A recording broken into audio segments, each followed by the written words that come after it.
நீ ஸ்டூடெண்டா?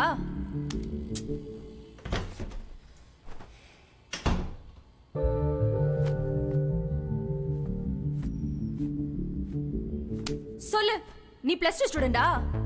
ஏன் ஸ்டூடெண்ட்னா டிஸ்கவுண்ட் தருவியா என்ன? இல்ல அப்புறம் என்ன? இந்த டிப்ஸ்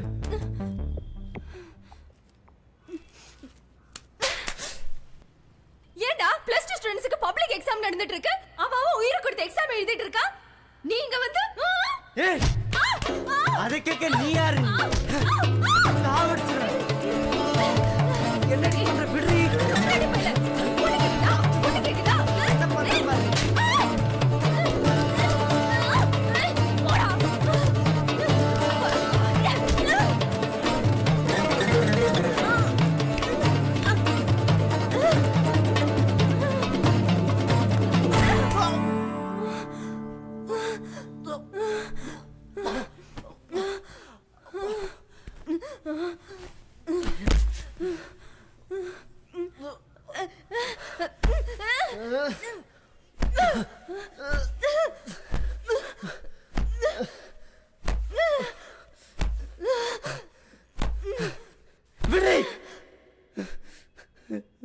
ஒரு சின்ன பையனை போட்டு இப்படிதான் அடிக்கிறதா?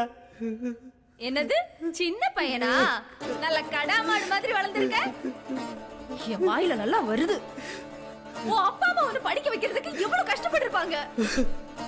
படிக்க வேண்டிய வயசுல உனக்கு பலான மேட்டர் கேக்குதா? பலான மேட்டர் கேக்குதா? உனக்கு நான் வாய் இருக்குன்னு பேசுறியா? படிக்க எங்க படிக்க முடியுது? எவன் எக்ஸாம் எழுதுவான்? இப்பவே 3 எக்ஸாம் தெரியாது. என் மட்டும் பூரா ஒரு தெக் தான் இருக்கு. பக்கத்துல இருக்கிறவன் தன் தீன் படம் காமிக்கிறான்.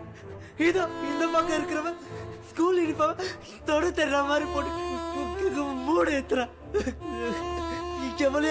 எவ்வளையாச்சும் ஒருத்தைய கரெக்ட் பண்ணலான்னு பார்த்தா ஒருத்தையும் கிடைக்க மாட்டேன்.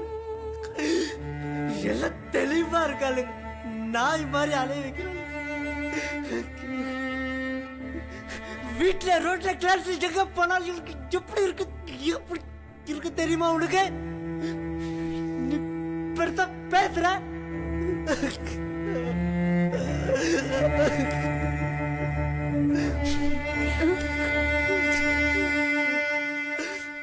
இங்க பாரு, உன் பிரச்சனை என்னன்னு எனக்கு புரியுது.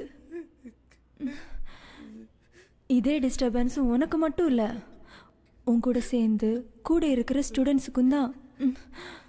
அவங்க மட்டும் எக்ஸாம் எழுதலையா, நல்லா படிக்கலையா, எல்லாம் மனசு தாண்டா. எங்களுக்கெல்லாம் இது பழகி போன நாத்தம்.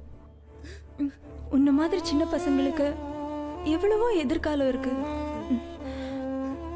இத பாரு, ஒவ்வொன்றுக்கும் ஒரு காலம் இருக்கு. விதைக்க ஒரு காலம், அறுவடைக்கு ஒரு காலம், அடக்கி வைக்க ஒரு காலம், அனுபவிக்க ஒரு காலம்னு இருக்கு. அந்தந்த வயசுல இதுதான் ஆண்டவ அளந்து வச்சிருக்கான். மாத்தி பண்ணா உன் மனசு மட்டும் இல்ல, உன் வாழ்க்கையே கெட்டு போயிடும். இப்படி மேட்டர் மூடிலே இருந்தா எவ்வளவு உனக்கு கேர்ள் ஃப்ரெண்டா வருவா? முதல்ல இந்த நினைப்புல இருந்து வெளியில வா. உன் மைண்ட் நீ கண்ட்ரோல் பண்ணணும். இப்ப ஆட்டோ ஆடலாம், அப்புறம் கல்யாணம் பொண்டாட்டின்னு வரும்போது ஆயுர்வேதமா சித்தாவான்னு அலைய வேணும். உன் மனசுல ஒரு எதிர்கால பொண்டாட்டியை நினைச்சுக்கோ. என் ஆண் மேல அவ ஒருத்திக்கு தான் சொந்தம்னு நீ நினைச்சுக்கோ. நீ ஜெயிச்சிடுவ. இத பாருடா, இதெல்லாம் அப்பா அம்மா வாத்தியாரு சொல்லி கொடுக்க முடியாத அட்வைஸ். என்ன மாதிரி ஒருத்தி தான் இதெல்லாம் சொல்ல முடியும். எத்தனை பேரை நான் பார்த்துருக்கேன். படிக்க வேண்டிய வயசுல காதல் நினைச்சு செக்ஸுக்கு ஆசைப்பட்டு பாதியிலே ஓடி வந்துட்டேன். இப்ப செக்ஸே வாழ்க்கையாயிடுச்சு. அப்போ நீ என்ன கேட்க போறேன்னு எனக்கு நல்லா தெரியும். ஏன் உழைச்சு சம்பாதிக்க வேண்டியதானே? அப்படிதானே கேட்க போற? இதை விட கஷ்டமான பொழப்பு உலகத்துல வேற எதுவுமே இல்லடா. நானும் ஒரு தொழிலாளி தான். கார்த்திக், நீ சின்ன பையன். நல்ல வேளை நான் சேஃப்டியா இருக்கேன். என்ன மாதிரி மத்தவங்க எல்லாம் இருப்பாங்கன்னு சொல்ல முடியாது. இந்த சின்ன வயசுல எய்ட்ஸ் வந்தா என்னடா பண்ணுவ? உன் எதிர்கால மனைவிக்காக நீ கண்ட்ரோலா இருந்து பாரு. அதுலயே ஒரு சுகம் இருக்கு. கற்புங்கிறது பொம்பளைக்கு மட்டும் இல்ல, ஆம்பளைக்கும் இருக்கு. அப்ப எனக்கு வரப்போற கண்ட்ரோலா இருப்ப நான் எப்படி நம்புறது? டே, ஏன்டா இப்படி நெகட்டிவாவே யோசிக்கிற? நீ சரியா இருந்து உன் பொண்டாட்டி தப்பா இருந்தா உன்னோட ஒழுக்கம் உன் பொண்டாட்டியே மாத்திரும்.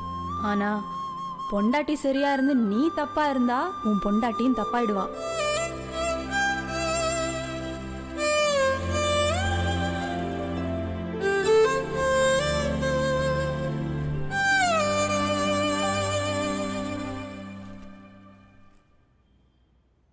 அட்வைஸ் ஐடியாலாம் பிரமாதமாக தான் இருக்குது.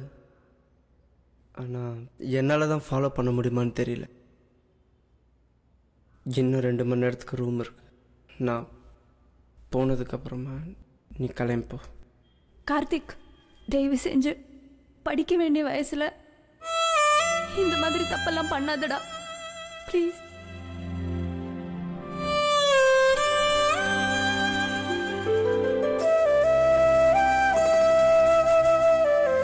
அன்னைக்கு போனவன் தான். நானும் அவனை மறந்துட்டேன். ஒரு 1.5 வருஷம் இருக்கும். எனக்கு ஒரு ஃபோன் கால் வந்துச்சு.